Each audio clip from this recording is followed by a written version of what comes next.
სახელითა მამისად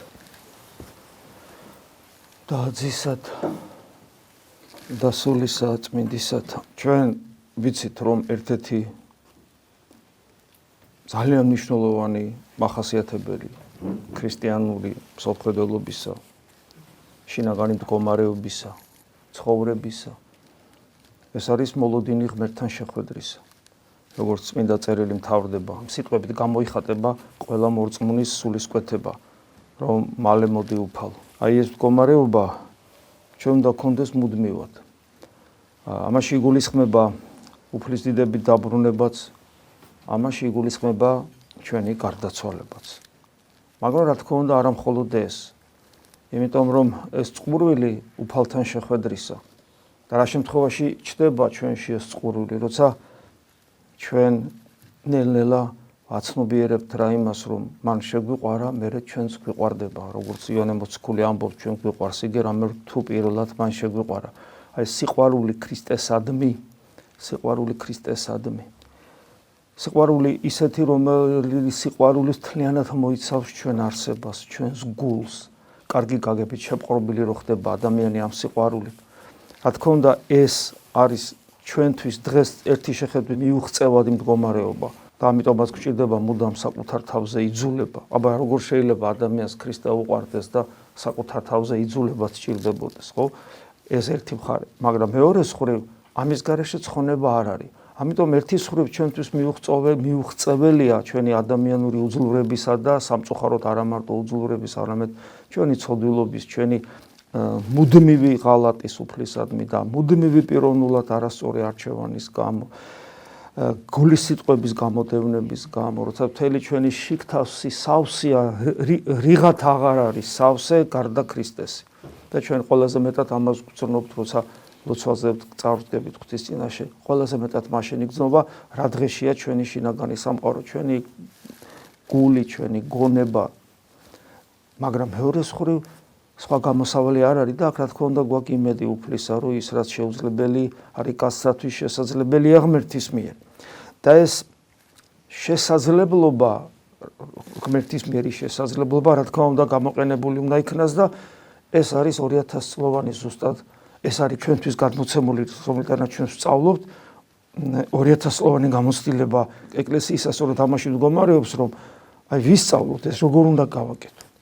და აი ეს მოლოდინი ღმერთთან შეხვედრისა იმ მდგომარეობამდე უნდა მივიდეს ჩვენში, რომ ვერ ვითმენდეთ რა უფლისდიდებით დაბრუნებასა და გარდაცვალებამდე მოუკლებლად უნდა გვინდოდეს უფალთან ყოფნა და ამასაც წმინდა წერილიც მოგვიწოდებს, რომ მოუკლებლად ვიყოთ მასთან. აი ეს მოუკლებელი ყოფნა ქრისტესთან, რომელიც დღეს ჩვენ საკუთარ თავზე იძულებით უნდა ვაკეთოთ, ხოლო როდესაც უფალი ინებებს და ჩვენში გაჩნდება მისდამი გულმხურვალე სიყვარული, მაშინ რა თქმა უნდა საკუთარ თავზე იძულებაც უკვე აღარ იქნება, იმიტომ რომ მთლიანად სავსე იქნება ადამიანი. ამიტომ ეს არის წმინდანობის მდგომარეობა, როდესაც ადამიანი სრულად ღვთისნების აღსრულებელი ხდება და სრულად დომინანტი ხდება ღვთისნება და ეს სიყვარულის ერთ-ერთი ნაყოფიც ეს არის, რომ არა ჩემი უკეთური ნება, არამედ მხოლოდ შენი ნება უფალო და ეს ყოველდღიურობაში უნდა გავწთვნათ საკუთარი თავი ამაში.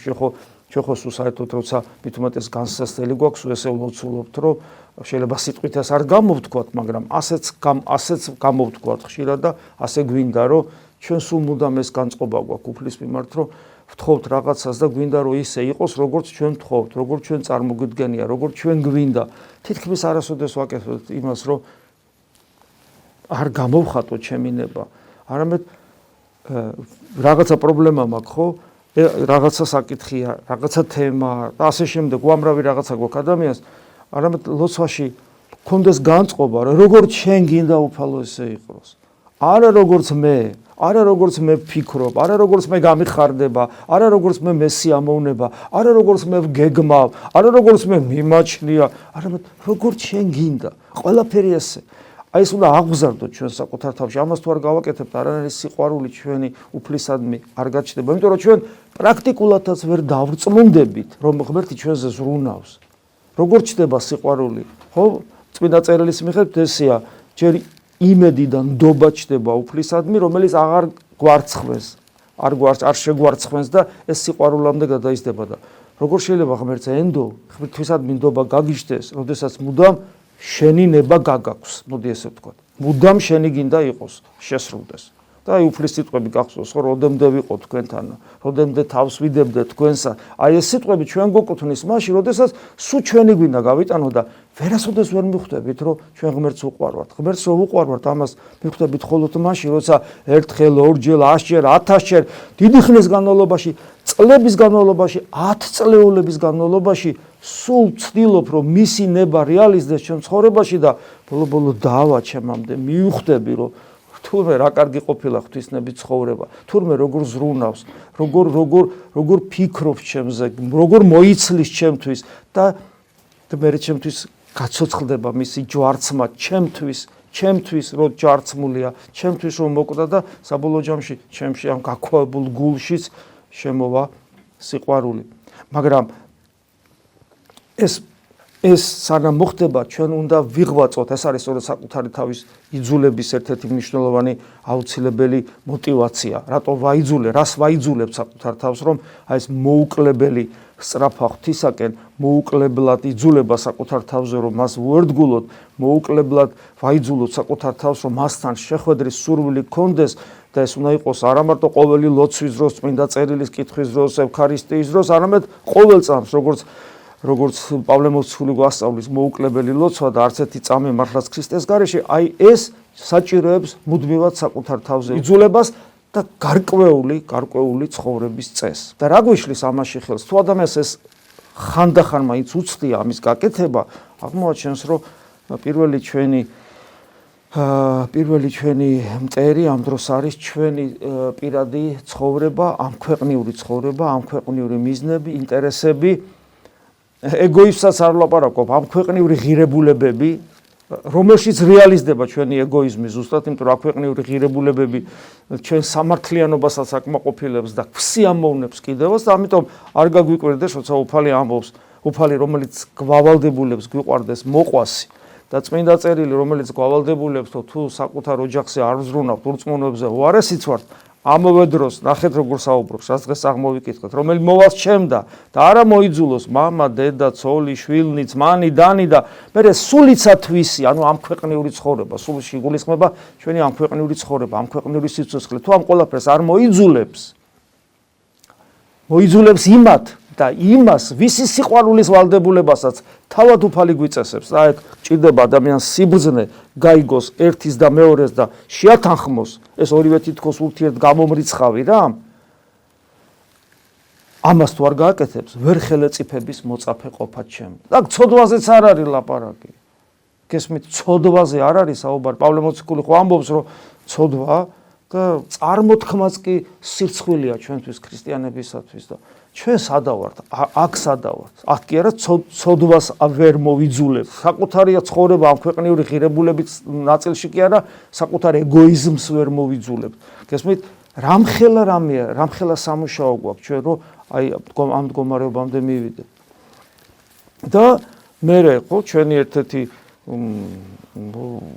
ვედრების, ღვთისწინაშე ვედრების мотиваცია რა არის ხოლმე, როცა ლოცულობთ, შედარებით გრუნხურვალეთ ჯვარი გვიმძიმდება რა ჩვენი ჯვარი და ჯვრის გარეშე ხო არ არსებობს ამ ქვეყნიური ადამიანი ხო და ყველა ჯვრით ავართ და გვიმძიმდება და ჩვენი მთავარი სავედრებელი რომ ესე იგი განვაზოგადოთ ყველა სავედრებელი ყველა ადამიანის სავედრებელი რომ განვაზოგადოთ ერთი სიტყვაზე ერთ ლოცვამდე დავა ჩვენი ყველას ლოცვა უფალო ჯვარი მომაცილე რა აღარ მიდე ეს ჯვარი ან შემემსუბუქე მაინც რა მომაცილე შემემსუბუქე უფლის საწინააღმდეგოა ეს სიტყვები იმიტომ რომ უფალი ამბობს რომელმან არ აიღოს ჯვარი თვისი სადავიღო კაცო შენთან მოვდივარ და კიდე ჯვარი ავიღო დიახაც რომელმან არ აიღოს ჯვარი თვისი და შემომიდგეს მე ვერ ხელეწიფების მოწაფე ყოფა ჩემ და გესმით რამხელა დანახეთქია რამხელა განშორება ჩვენ რეალურ ნამდვილ ობიექტურ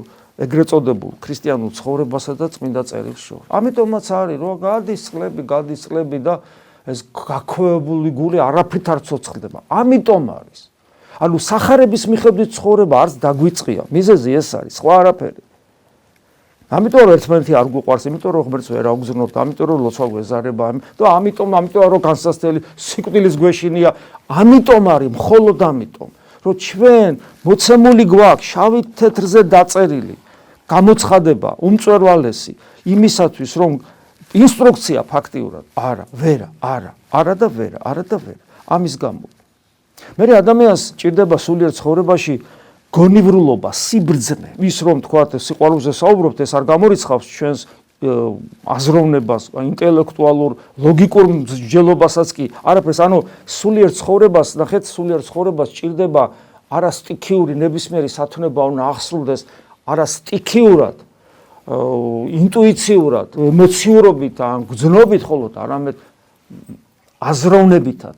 ანუ გააზრებულად, ყველაფერს გააზრებულად უნდა აკეთებდეს ქრისტიანი და ამიტომ არის ეს მაგალითი რომ მოყავს უფალს. ვისმე უნდა თქვენგანსა უნდეს, ვისმე უკვე თქვენგანსა უნდეს გოდოლი შენებად, არამია პირველად დაждდეს და აღრა ცხოს, რაოდენი წარაგოს უკვე თუ აქვს რაითა კმა ეყოს მას აღსრულებამდე. ანუ როცა აშენებ რაღაცას, შენობას ხო დაიანგარიშებ ჯერ გეყოფა მასალა, გეყოფა თანხა და მერე დაიწყებ და თუ შუაგზაზე გააჩერებ და დარჩები ისე რა აზრია კეთებას, ანუ რაციონალურ აზროვნებას, გონიერებას, მოკლედ ესე ვთქვათ, მოაზროვნებას ითხოვს ჩვენგანი. რა თქმა უნდა, მშენებლობაზე არ არის საუბარი. აქ სწორედ სულიერ ცხოვრებაზეა საუბარი და მოაზროვნეობითი დამოკიდებულება ყველაფრისადმი.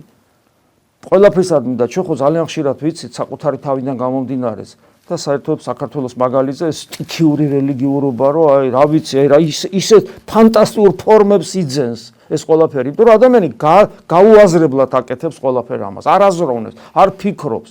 მე მინახა პირადად მინახავს, აი ინტელექტუალი ადამიანი, პროფესორი შეიძლება იყოს და საბუნებისმეტყველო მეცნიერების და ან მათემატიკოსი, ან ფიზიკოსი, ან რაღაც რო შემოვა ეკლესიაში აღარ აზროვნებს, აღარ აზროვნებს. და როგორ შეიძლება ამის გაკეთება? ჩვენი სულიერი ცხოვრება ბრძოლის გარეშე არ არის. და ამიტომაც ეს მაგალითი ძალიან მნიშვნელოვანი ერთი მხრივ ეს აზროვნებაზე, კვლავ რომ ჩვენ მოაზროვნები ვარ და მოაზროვნება არ გაუქმები, ისო ჩვენ საკუთარ ნებას ვებრძვით.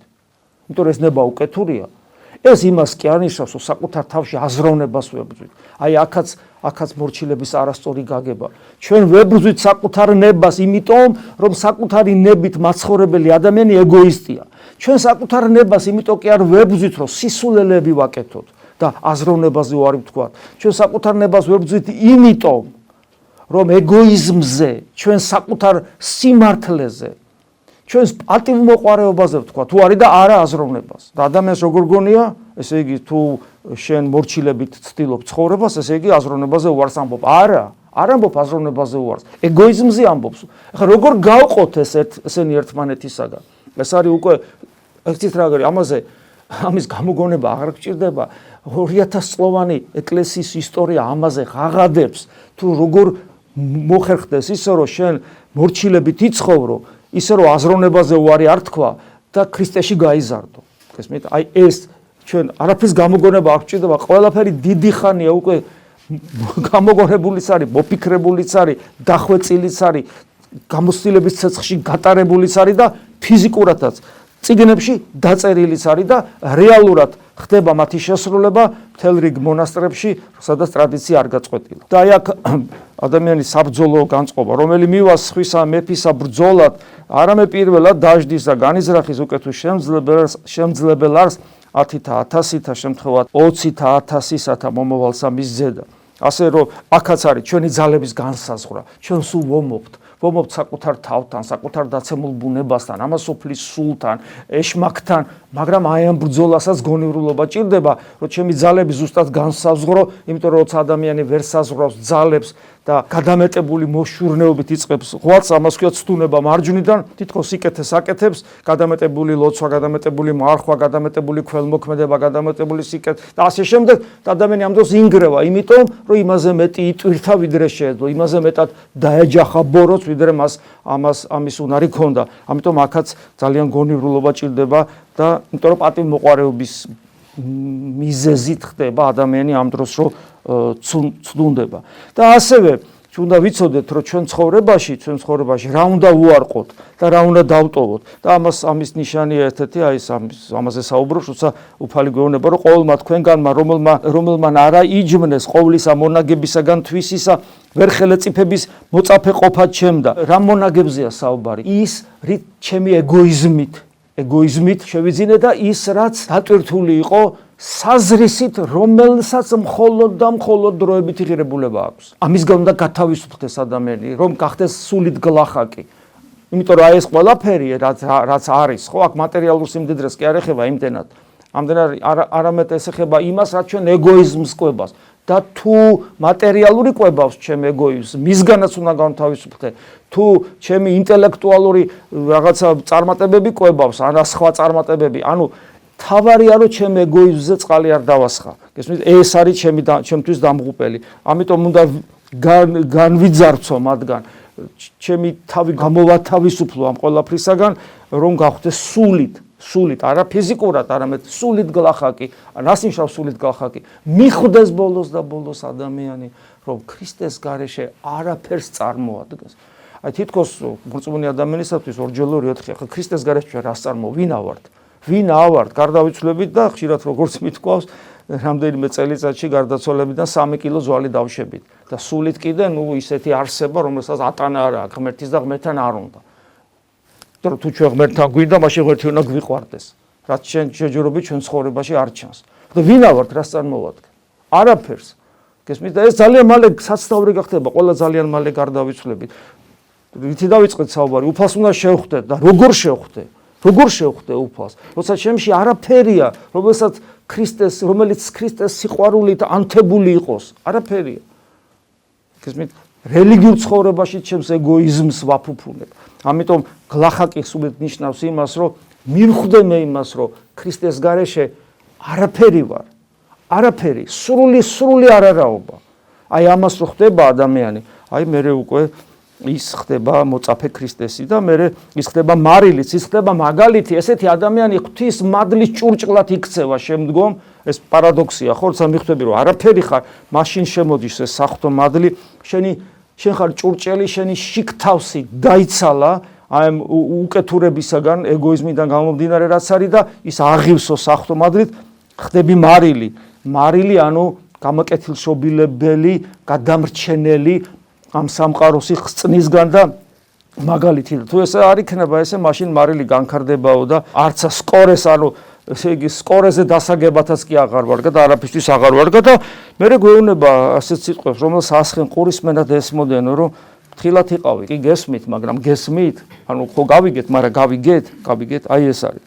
და აი მე პავლე მოციქულის სიტყვები მინდა მოგიკითხოთ რამდენიმე ეს მეორე თესალონიკელთა მიმართ რაც დღეს აღმოვიკითხეთ, რადგან სარწმუნო იქმნა მოწმობა ჩვენი მოწმობა, ჩვენ დაგიმოწმეთ ქრისტე, პავლე მოციქული ამბობს, ეს მოწმობა სარწმუნო იქნა, მაშინ როცა ამას გამცნობთ და თქვენ ამას იღებთ და ესე იგი ყურადღებას მიმახვილებს რაზე, რომ პავლე მოციქული ამ შემთხვევაში და ზოგადად წმინდა წერილი მთლიანად ეკლესიის 2000 წლოვანი გამოცდილება არის მოწმობა ჩემთვის ქრისტეს შესახებ, რომელსაც მე უნდა შევხვდე და სარწმუნო იქნა და არის ჩემთვის სარწმუნო თუ არ არის. ანუ რაზე ჩვენ საუბრობთ, ხო? ეს ყველაფერი ჩემთვის სარწმუნოა თუ არა? მე მართლა მწამს თუ არ ამწამს? აი ამ კუთხით ეს პავლე მოციქულის ეს სიტყვები გვაფხიზლებს და მე აგძელებს, რომლისათვისაც ვილოცავ მარადის თქვენთვის, ანუ პავლე მოციქული და რა თქმა უნდა ყოველი წმინდანი და მთელი ეკლესია თითოეული ჩვენგანისთვის ლოცულობს იმისთვის, რომ ეს გამოცხადებითი გამოცდილება, გამოტარებული ამდენი წლის განმავლობაში, 2000 წლის განმავლობაში ადამიანების წმინდა ადამიანების გულებში და ეს ყველაფერი დაფიქსირებული, რამდენად არის ჩემთვის სარწმუნო. და ამიტომ ლოცულობა ჩვენთვის, რომ ჩვენ ეს მივიღოთ, გავითავისოთ ბოლომდე. და თუ ამას მოვახერხებთ, მე აგძელებს, რათა ღირს ყვნეს თქვენ ღმერთმან და ამას თუ მივიღებთ, ღმერთი ღირს ყოფს ჩვენ ჩინებისა, ანუ ჩინება მოწოდება, ანუ ღმერთი მართლა ხო მოგვიწოდა და ეს მოწოდება გახდება ხორცშესხმული, იმიტომ რომ აქ ხო არ ვიქნებოდით, ქრისტეს ღმერთობის რწმენა ხო არ გვექნებოდა მოწოდებული რო არ ვიყოთ. და აი ღირსი ხვდებით ჩვენ ამ მოწოდების შესაბამისი ცხოვრებითაც, როგორც ერთ ადგილას ამბობს პავლე მოციქული, ისე იცხოვრეთ, რისი ღირსიცაა უფალი. ჩვენ მოგვიწოდა უფალმა და ეხლა ისე უნდა ვიცხოვროთ, რისი ღირსიცაა უფალი, ანუ ღირს ყვენს ჩვენ ღმერთმა ჩინებისამის, ანუ მოწოდებისამის და აგავსნეს ეს ღირსი რო გავხდი ამ მოწოდებისა, რაში უნდა გამოვლინდეს? აგავსნეს თქვენ ყოვლითა სათნოებითა, სახიერებისათა, საქმითა, სარწმუნოებისათა ძალით, ანუ ყველა სათნოებით, კეთილი სათნოებით, სარწმუნოებრივი საქმეებით, რწმენით და ძალმოსილებით, ანუ მადლით, ძალმოსილებით იგივე მადლით, საღვთო ენერგიით, ანუ ხვდებით ავსებული და ეს რა თქმა უნდა, ესე ტექნიკური ტერმინებად არ აღვიქვათ, ეს ნიშნავს ქრისტესადმი, ეს ყველაფერი ვლინდება ქრისტესადმი სიყვარულში, რაც აი თითქოს ავტომატურად ნიშნავს მოყვასისადმი სიყვარულს, იმიტომ რომ ქრისტე მარტო ღმერთი არ არის, ის არის განკაცებული ღმერთი, ამიტომ მიყვარს ქრისტე, ნიშნავს მიყვარს ღმერთის და მიყვარს ადამიანის. და ეს რატო ხდება? რისთვის ხდება? რათა იდიდოს სახელი უფლისა ჩვენისა იესო ქრისტესი თქვენ შორის. კაცმა რო თქვას ჩვენი ცხოვრების საზრისი აი შეიძლება ესე გამოვხატოთ. რატო შეგვქონა ღმერთმა, რატო დავიბადენით და რატო გაგვატარა გარკვეული ცხოვრების წესი, რომ მე გვერწმუნა ქრისტე და აქ ყოფილიყავით. იმიტომ რომ ჩვენი ცხოვრების წესით იდიდებოდეს უფალი ჩვენი იესო ქრისტე, რომელიც ჩვენს გვაცხოვრებს ეს დიდება და ჩვენს გარშემო უამრავ ადამიანს გადაარჩენს, იმიტომ რომ მაგალითნი ვიქნებით, რატო და რისთვის არსებობს ადამიანი, რათა იდიდოს სახელი უფლისა ჩვენისა იესო ქრისტესი და თქვენ იდიდოთ მის მიერ, ანუ რომ იდიდება ჩემი ცხოვრებით ქრისტეს სახელი. მე მისით, ანუ ქრისტეთი მეც ვიდიდები მასთან, იმიტომ რომ ის თავის მარჯვნივ დამისვავს მე, როგორც მპირდება მე წმინდა წერილში. და თქვენც მის მიერ მადლით ამით ღვთისა ჩვენისაითა და უფლისა ჩვენისა იესო ქრისტესითა. და ესე თუ ვიცხოვრებთ, მე დადგება ჟამი, თუნდაც გარდაცვლილები ვიყოთ, დადგება ეგ ჟამი ჩვენთვის და ჩვენც ესე იგი სხვებთან ერთად აღვიტაცებით ღრუბელთაზე და უფლის შესახვედრად და თუ გარდაცვლილები არ ვიქნებით, ხო ეს მოხდება, გარდა ამის ამაში შეიძლება ვიგულისხმოთ, კიდევ ვიმეორებ, გარდაცვალება ჩვენი უფლის დაბრუნებას გულისხმობთ, საუბრობთ წეგან უფლის დაბრუნებაზე, ამაში შეიძლება ვიგულისხმოთ ჩვენი გარდაცვალებაც, ჩვენი ყოველწამიერი შეხვედრაც, უფალი პავლე მოციქული ესე ამბობს, რა ჟამს მოვიდეს დიდებად, ანუ როცა განდიდდება, აი ჩვენ ხო ცხოვრობთ იმისათვის, რომ განდიდდეს ჩვენი ცხოვრების წესით იესო ქრისტე და დადგება, როცა ის განდიდდება ყველას თვალწინ, როცა ის დაბრუნდება და როცა მოვიდეს დიდებად, ანუ როცა განდიდდება, მოვა და განდიდება, და სად განდიდება, ეს ძალიან მნიშვნელოვანია. ის მარტო არ იქნება.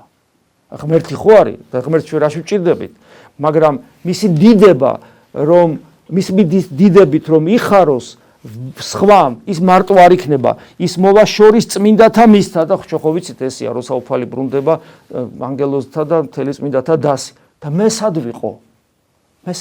პავლე მოციქული მეუბნება, თუ სწორად ვიცხოვრებ, აღტაცებული ვიქნებით ღრუბელთაზე და ანუ მატერიალური სამყაროს ზემოთ და უფალთან ერთად მარადიულად ვიქნები. აი სად უნდა ვიყო? ანუ მეც იქ უნდა ვიყო, მე ამისთვის დავიბადე, რომ მეც იქ ვიყო, მასთან ერთად.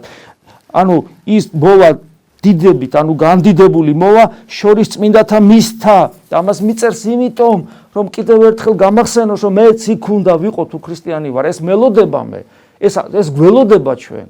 ეს დადგება ჩვენ ცხოვრებაში, ეს წამი დადგება და საკვირველებად ყოველთა შორის მორწმუნეთა მისთა და საკვირველებად გამოჩნდება ყოველთა მორწმუნეთა შორის მისთა. რა თქმა უნდა, ეს საკვირველება განცვიფრება, რომელიც მიუხედავად იმისა, რომ თითქოს ისევ ცხოვრობთ, ეს უნდა მოხდეს და თუ მოხდა ჩვენში, ეს მაინც არ იქნება ისეთი, თქვათ, რომ აი ხო, ესე უნდა მოხდარიყო, ეს მუდმივი საკვირველების, მუდმივი განცვიფრების